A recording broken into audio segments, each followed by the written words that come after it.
আধুনিক ও ধর্মীয় জ্ঞানে সমান পারদর্শী মুফতি কাজী মোহাম্মদ ইব্রাহিম ওয়াজ মাহফিলের মঞ্চ থেকে শুরু করে সোশ্যাল মিডিয়া ও গণমাধ্যমে ধর্মীয় আলোচনা করে হয়েছেন ব্যাপক জনপ্রিয়। গড়েছেন ৬,০০০-এরও অধিক মক্তবসহ আধুনিক শিক্ষা প্রতিষ্ঠান। আর এ কারণেই হয়তো আওয়ামী সরকারের টার্গেটে পড়েন বরেণ্য এই আলেম। স্বৈরাচার হাসিনা সরকার তার পরিচালিত শিক্ষা প্রতিষ্ঠানগুলো বন্ধ করে দেয়। স্বাভাবিক কাজে নানাভাবে বাধাবিঘ্ন সৃষ্টির পাশাপাশি তাকে নিয়মিত গোয়েন্দা নজরদারিতে রাখা হতো। গাড়িতে গুলি ও চাপা দিয়ে ২বার হত্যার চেষ্টাও করা হয়। আমি ঢাকার দিকে আসব, তখন হঠাৎ বিশাল আকার একটা আওয়াজ হলো। দেখলাম কয়েকটা ছেলে সামনে থেকে আসতেছে। ড্রাইভারকে বললাম যে আওয়াজ হলো, গাড়িতে লাগছে তো গুলিটা, আমরা তো টের পেয়েছিলাম। আমি বললাম তুমি ১ কিলোমিটার সামনে গিয়ে থামো, দেখি কী হয়েছে। পরে দেখি যে আমার বর্ণাটে গুলিটা লেগে এটা ঘুরে উপর দিয়ে উড়ে চলে গেছে। শোয়ানো আয়না ছিল তো, বর্ণাটে লাগছে, তার বানালে তার উপরে। ২০১২ সালে আমি উত্তরবঙ্গের দিকে যাচ্ছিলাম। টাঙ্গাইলের বাইপাস পার হয়েই সরল রোড তো, গাড়ি আমার গতি ছিল প্রায় ১২০ কিলো।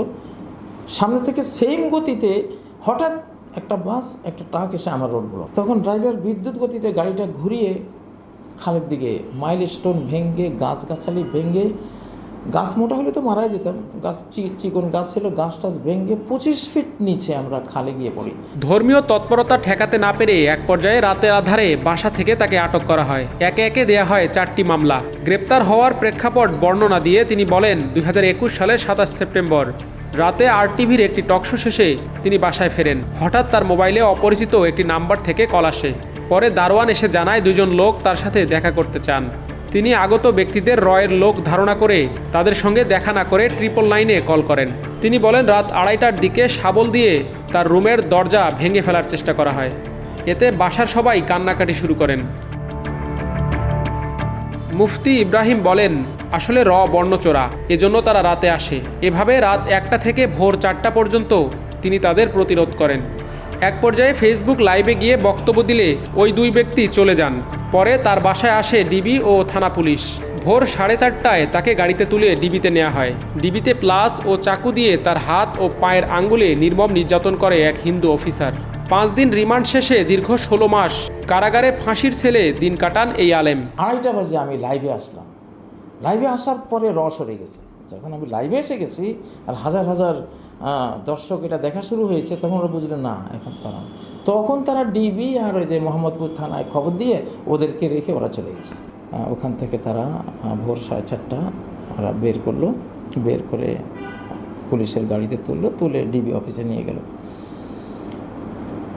পথে তারা শারীরিক আঘাত করেছে আমাকে, কিন্তু ডিবি অফিসে নেওয়ার পর একটা হিন্দু অফিসার ছিল ধর্মেন্দু, সে একটা প্লাস এনে আমার এই আঙ্গুলের মধ্যে সে এইভাবে আঙ্গুলের মধ্যে সে প্লাস দিয়া প্রচণ্ড মানে থেতলে দিয়েছে আমার এই আঙ্গুলটা পুরা।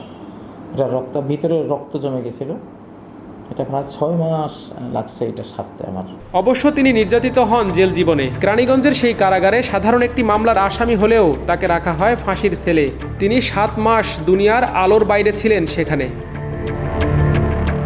ছাত্র জনতার অভ্যুত্থানে দেশ ছেড়ে পালানো শেখ হাসিনার শাসনামলে এভাবেই জুলুম নির্যাতনের শিকার হন মুফতি কাজী ইব্রাহিম। নানাভাবে ক্ষতিগ্রস্ত হয়েছে তার শিক্ষা প্রতিষ্ঠান ও পরিবারের সদস্যরা। কারামুক্তির পরও তিনি ছিলেন না স্বস্তিতে। কিছুদিন আত্মগোপনে থাকার পর অনেকটা নীরবে দেশ থেকে বাধ্য হন। যখন জেল থেকে বের হলাম তখন আমি প্রায় ১২ থেকে ১৩টা হুমকি পেলাম, যে ওরা থেকেই পেলাম যে ওনাকে তো মামলা দিয়ে আমরা সুবিধা করতে পারলাম না, ওনাকে সরাসরি হিট করা হবে। তখন আমার একজন ব্রিগেডিয়ার উনি বললেন যে আপনি দেশ থেকে চলে যান, আপনাকে তো এরা এখন হিট করবে। তখন চিন্তা করলাম ডক্টর আবদুল্লাহ জাহাঙ্গীর ভাই, ওই যে কুষ্টিয়া ইসলামিক বিশ্ববিদ্যালয়ের প্রফেসর, ওনাকে তো আসলে পরিকল্পিতভাবে হত্যাকাণ্ড। আর আমি তো ২০১২ সাল অলরেডি আমি তো একবার মরেই গেছিলাম। আমার এখানে সব ভাঙ্গা, তো আমার এখানে সব সেলাই, 8টা সেলাই। তো যখন দেখলাম যে আর এখানে প্রাণ রক্ষা করাই সমস্যা, তখন আমি প্রথম সৌদি আরব যাই। বরেণ্য এই আলেমের মতে ফ্যাসিস্ট আওয়ামী লীগের আমলে দেশের আলেমরা বিভিন্নভাবে নির্যাতিত হয়েছেন। তাদের ছিল না কোনো রাজনৈতিক অধিকার। ধর্মীয় শিক্ষামূলক কোনো বৈঠকে বসলেও জঙ্গি, সন্ত্রাসী বা নাশকতার কথা বলে তাদের আটক করা হতো। আমার দেশকে দেয়া এক বিশেষ সাক্ষাৎকারে তিনি বলেন, আওয়ামী আমলে আইসিটি আইনে আলেমদের যখন তখন ধরে নিয়ে ডিবিতে নির্যাতন করা হতো। একজন আলেমের পা বেঁধে উপরে ঝুলিয়ে নির্যাতন করতে দেখেছি, পেছনে হাত বেঁধে তাকে টানা 6 দিন নির্যাতন করা হয়। তো রিমান্ড শেষে সন্ধ্যায় সে আসলো, দেখলাম তার এইখানে রক্ত, এইখানে রক্ত, এখানে রক্ত, এখানে এখানে মানে ছোপ ছোপ রক্ত কালো হয়ে আছে। তো হারুন সাহেবের কথা বললো যে সে আমাকে 6টা লাথি মারছে বোর্ড দিয়া। তো আমি নাম বলবো না কারণ উনি অপমানিত হবেন। পা বেঁধে ওনাকে লটকিয়ে উপরে পা উপরে করে লটকিয়ে ওনাকে নির্যাতন করা হয়েছে। উনি দেখিয়েছেন আমাকে যে এখানে কোনো মাংস নাই, এমন অত্যাচার ওনাকে করেছে। তিনি বলেন, বিগত সরকারের রোশানল থেকে বাদ পড়তেন না ইসলামী বক্তা ও মসজিদের ইমাম খতিবরা। মাহফিলে সভাপতির মন মতো কথা না বললে করা হতো হেনস্থা। মসজিদে খুতবা মনপুত না হলে বরখাস্ত করা হতো খতিবকে। মুফতি ইব্রাহিম নিজেও খতিবের চাকরি থেকে বরখাস্ত হন। এখানে নটরডেম কলেজের সামনে যে আল হেলাল জন্য একটা বড় মিনারওয়ালা একটা মসজিদ আছে সরকারি, আমি এখানে 11 বছর আমি খতিব ছিলাম। বছর 10 আগে হঠাৎ আওয়ামী একটা কমিটি পাস করলো, বাস আমাকে বার্তা দিল আগামী সপ্তাহে হুজুর আসবেন না, কারণ পুলিশ আসবে, এখানে কয়েক গাড়ি পুলিশ আসবে। আদতে আসছেও।